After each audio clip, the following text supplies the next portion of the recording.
everyone for coming along today to hear about Alma Digital. So this is ULS's new digital repository. We have only had a small team working on this. It's been myself and Alan and Mark from Special Collections and Sue and Chris from Systems. So a big thank you to all of them for helping me to deliver this project, and I know that they are as excited as I am to finally reveal it to the world today. So here it is. This is Alma Digital. Basically, it stores digital images of our collections and it allows people to view them. It's provided by Libris, who's also supply library search. So it looks familiar and it's fully integrated with the library catalogue. So people don't need to go to a separate platform anymore to find the things that that we've digitized. It is all in one place now. So we have this landing page that's accessible from the top header in library search. And this basically gives you an overview of everything we've digitized that's grouped into collections and themes. You'll also find digitized items if you're just casually using the catalogue. Every record has a link now that's going to take you straight to the images so that you can view them. And the record also has a collection path. So if I come down here past the metadata, you can see that this is part of the collection Cardiff Rare Books, and you can click on it and see the other things that are in that collection too. So that's going to take you to other relevant content that you might not know is there. So at the moment, everything that is in Alma Digital has been copyright cleared from Special Collections, and we've licensed it for reuse by anyone, anywhere, for anything. However, it can restrict access if it's required, and that's something that we're going to be exploring in the next phase of the project. I've already been working with the document delivery group that's led by Becky Mogg to identify categories of material that need delivering to customized groups of users. So exam papers, accessible scans, and one-off customized sort of agreements with publishers. These are the kinds of digital objects that are currently problematic for ULS to manage access to, and it's something that Alma Digital should be able to help with.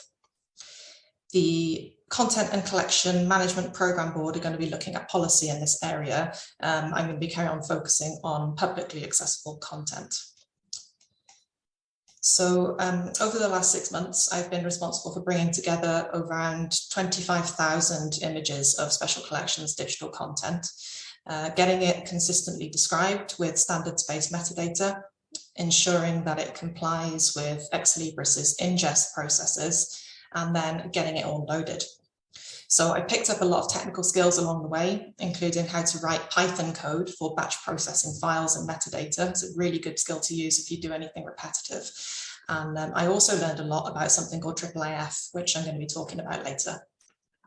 So let's see in action. We've called the landing page Digital Special Collections, or Casgliadau Arbennig Digital, because if the platform is also available in Welsh if you change your language settings up in library search.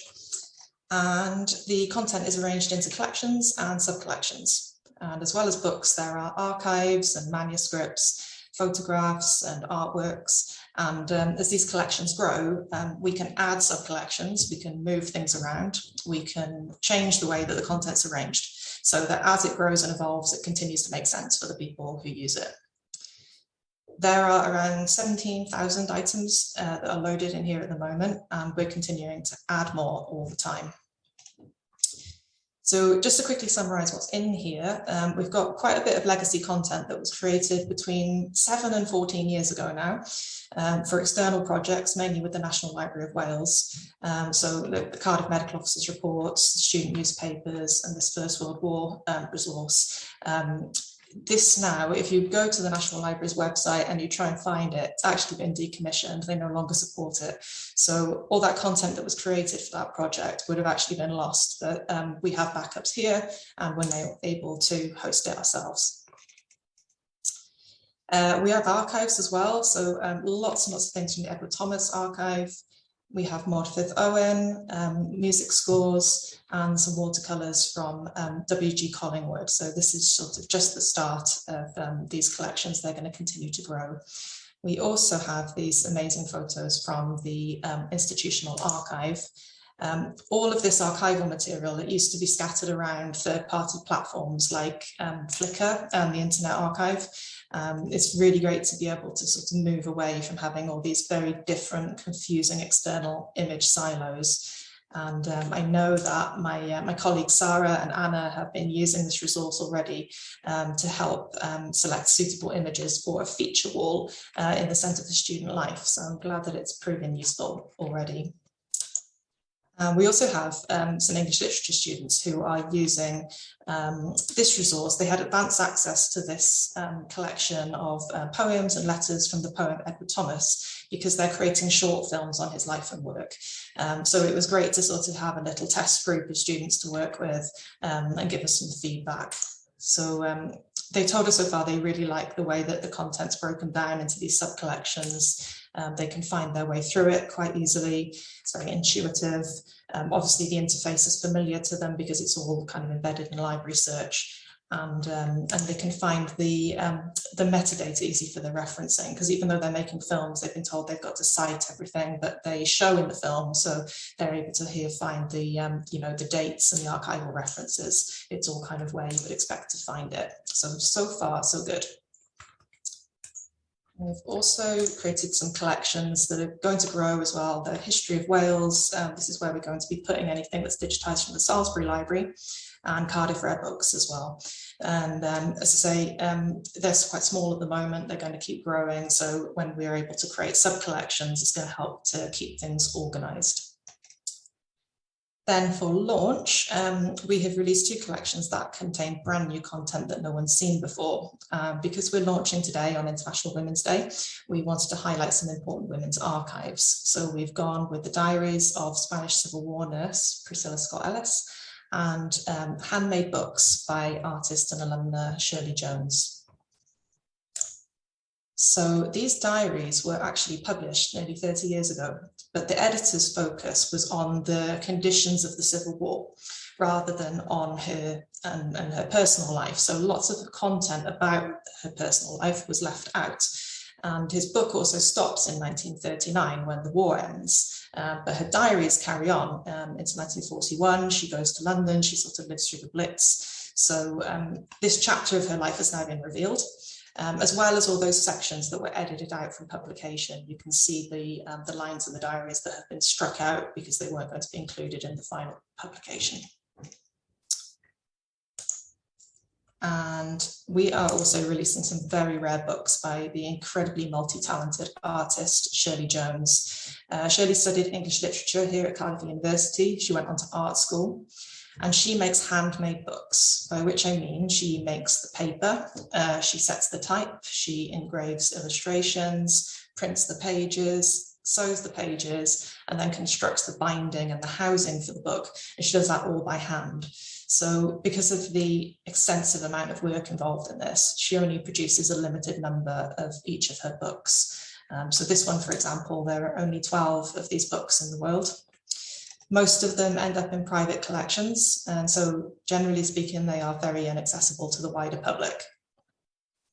Shirley approached us a few years ago to donate all of her personal copies of all of her works on the condition that we digitize them. Which we were delighted to do. We photographed them as soon as they were donated, but we never had anywhere to host the images that was really good enough to do them justice, and now we do. So this is what happens when you click on an item. The interface is all very familiar. You've got the metadata down here, and the new thing is that you get links to open the item to look at it. So you get options for opening a TIFF or a JPEG. The TIFFs are our very high quality archival copies for long-term preservation, and they're available if anyone needs access to an image of that size. You know, for instance, if you are going to put it on a massive wall in the Centre for Student Life. But in general, the smaller JPEGs are going to be suitable for most things, and they're going to take up less storage if people want to download the files. But in terms of viewing, the TIFFs and the JPEGs actually open at the same speed, even though the TIFFs are much larger, and I will explain why later. So these open up in a tool called the Universal Viewer. So this features preview thumbnails down the left-hand side, and then you've got the metadata down here on the right. The students on the Edward Thomas module said they found this really helpful. Again, you know, they are searching for their citations, their metadata. It's all embedded with the image, so it's where you kind of where you would think to find it. And I just can't really go any further at this point without talking about some of these images that have been produced by our photographer, Mark Barrett. I've been working with Mark on digital projects now for the last 15 years. And when I think back to when we were supplying grayscale JPEGs to the National Library, we just weren't able to show off the quality of his photography. And now we can. This viewer has the ability to zoom in really, really deeply into the image. It really shows off his work.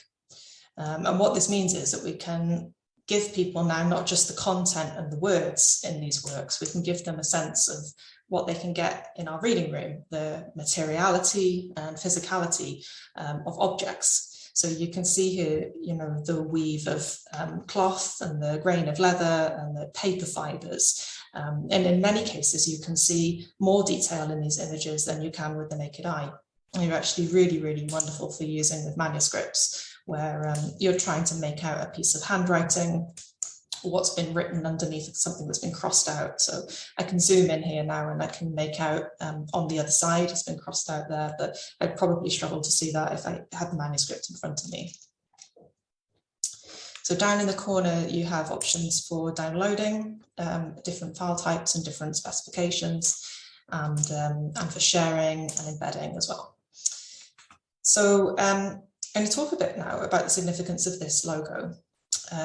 We chose Alma Digital for two reasons. Firstly, because it was integrated with library search, and secondly, because it supported something called IIIF, which stands for the International Image Interoperability Framework.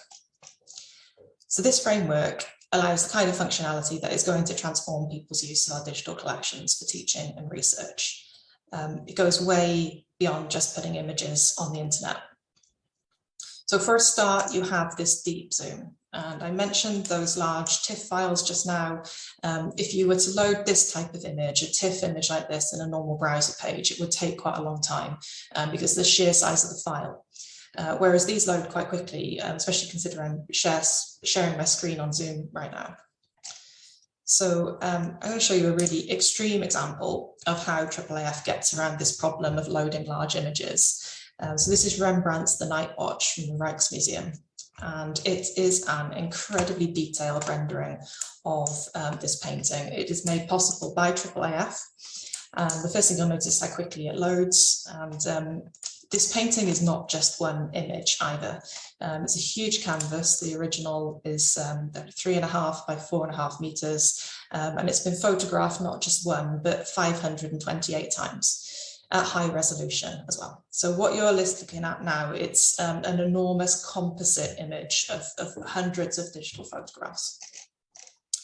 So the reason why this doesn't cause my browser to crash is that the IIIF framework applies coordinates to the individual pixels of an image. And that effectively divides the image up into very small digital tiles. So that means that when the user zooms into an image, only the sort of the pixels around the zoom are being rendered. And that's what makes it zoom in so quickly and so smoothly. And if you look at the URL bar as I'm sort of zooming in and out on this painting, you can see the coordinates changing. So every section of this image exists as a separate digital entity. So if we can digitally fragment images like this, it opens up more possibilities than just loading them quickly and being able to zoom in on minute details. These digital coordinates make it possible to pinpoint a section of an image and then use the URL to access just that section from any other location on the web. And I can show you what I mean if I copy the URL here, drop it into a new tab. It's allowed me to just capture that section of the image. So the reason why this is significant is because if we can isolate a section of an image using a URL, we can add annotations or commentary to it, and then we can reuse it anywhere online. So there's lots of reasons why you might want to do that for teaching or for exhibitions maybe. And there are lots of free online tools that allow you to paste in a IIIF URL, zoom into the areas of the object that you want to highlight or comment on, and then save the results as a kind of tour of the object. So I can show you a really simple example with a map from our collections. So I've just loaded the URL there. I'm just going to give it a title. And, I'm not logged in. This is a free tool. It's just online. You just go here, fill in very minimal details and start editing.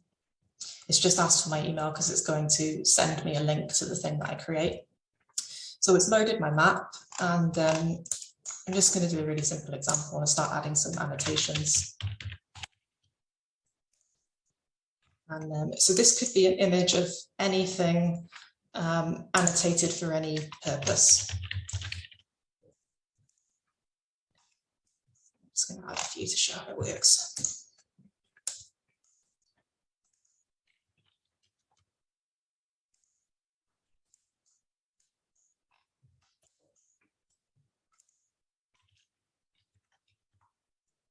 Let's do one more to look.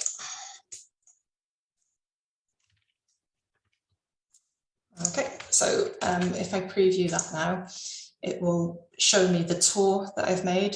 So it will load the object, and then as I move left to right through the annotations, it's just going to kind of fly around between all the things that I've tagged. So this was developed by the University of St Andrews during the pandemic to help their special collections team deliver their teaching during, when we work remote and working from home. How we would normally teach with objects in special collections is to have the object in our hands and show them to a group of students, and we would point out different aspects of it and the different features that we want to highlight. And this made it possible to do that remotely through an online environment, but you do have to have IIIF to be able to use these tools. So Cardiff University is making this possible with Alma Digital, and we are the first university in Wales to do this, so it really is quite special. So we can zoom in, we can make annotated stories, and the other thing we can do now is responsibly release our images for reuse. So you saw when I copied and pasted that link earlier, I just pasted it in the browser search bar, and it connected to the image. It's not tied to the Rijksmuseum webpage. And I can do the same thing with our content now. So if I take this and I share the URL, I can just open it anywhere, and it will open that zoomed in section of that object anywhere. And it's not in library search, it's not on the Cardiff University webpage.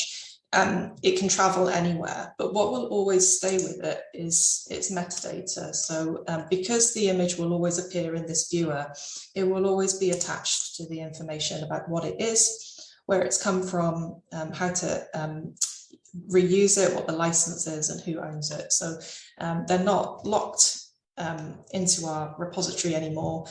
People will always be able to trace a path back to us, though. It just means that cultural institutions don't have to worry about gatekeeping their collections. They can free them, but in a responsible way.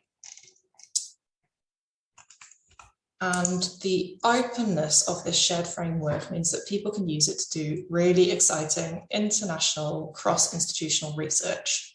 So you can use a IIIF compatible digital workbench like Mirador to compare objects from different repositories side by side. So this is a painting from Harvard and a manuscript from the Bodleian.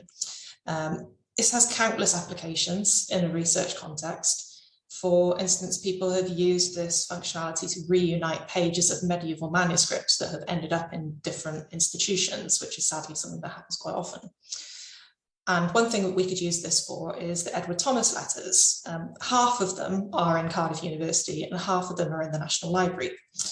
But because we both use IIIF, the fact that they're physically separated doesn't matter. We can digitally reunite them in a workbench like this. So if I clear this off, I can go to one of our Edward Thomas letters and grab this link, and I can load it here in Mirador. And then I can go to the National Library grab their object and add that too.